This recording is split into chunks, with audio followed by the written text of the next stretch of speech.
Everyone, welcome back to my channel রন্ধনে বন্ধন। আমি রিয়া আজকে আপনাদের জন্য নিয়ে এলাম ভেন্ডির একটা দুর্দান্ত রেসিপি। হাতে মাখা এই ভেন্ডির রেসিপি বানাতেও যেমন সহজ, তেমনি খেতেও হয় অসাধারণ।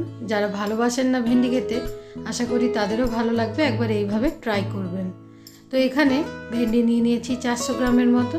তো আমার এই রেসিপিটাকে যদি ভালো লাগে অবশ্যই একটা লাইক, কমেন্ট, সাবস্ক্রাইব করে রাখবেন রন্ধনে বন্ধন চ্যানেলটিকে।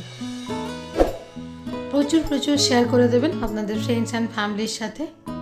তো এখানে ভেন্ডিটাকে ধুয়ে পরিষ্কার করে নিয়েছি। তারপর এখানে এইভাবে দুটো টুকরো করে কেটে নিলাম। ভেন্ডির গায়ে কিন্তু একটুও জল লেগে নেই, শুকনো করে ধুয়ে মুছে নিতে হবে। তো এবারে ভেন্ডিটাকে ম্যারিনেট করছি। এখানে 3 থেকে 4 চামচের মতন টক দই দিয়ে দিলাম। তারপর এখানে দিয়ে দিচ্ছি 2 চামচ বেসন।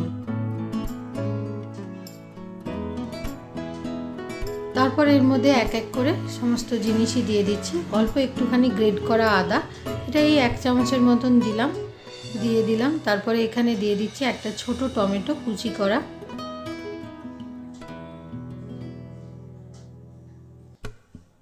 মিডিয়াম সাইজের একটা পেঁয়াজ দিয়ে দিচ্ছি, এটাও কুচি করে নিয়েছি।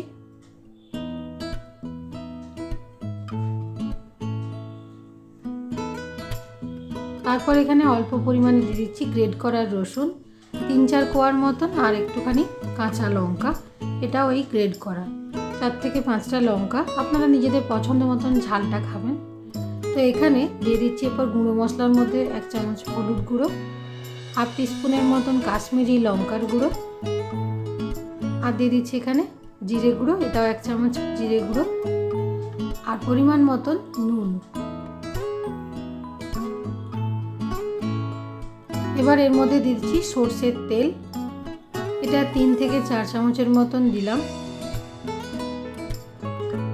এবার খুব ভালো করে সব কিছু কিন্তু মাখানোর পালা, হাতে করে মাখিয়ে নিতে হবে। খুব সুন্দর করে একটু ভালো করে এটাকে মশলাগুলো যাতে ভেন্ডির গায়ে কোট হয়ে যায় এইভাবেই মাখিয়ে নিচ্ছি। এটা মাখিয়ে 5 মিনিট একটু রেস্টে এইভাবে রেখে দিলে আরও ভালো হয় যদি হাতের সময় থাকে। এবার যে রান্নাটা করছি সেটা সরষের তেলেই করছি। এখানে কড়াইটা গরম করে নিয়ে পরিমাণ মতন সরষের তেল দিয়ে দিলাম। ফোড়নের জন্য দিয়ে দিচ্ছি 1 চামচ 5 ফোড়ন আর 2টো শুকনো লঙ্কা। এবার যেটা ম্যারিনেট করে রেখেছিলাম সেটাই এখানে দিয়ে দিচ্ছি।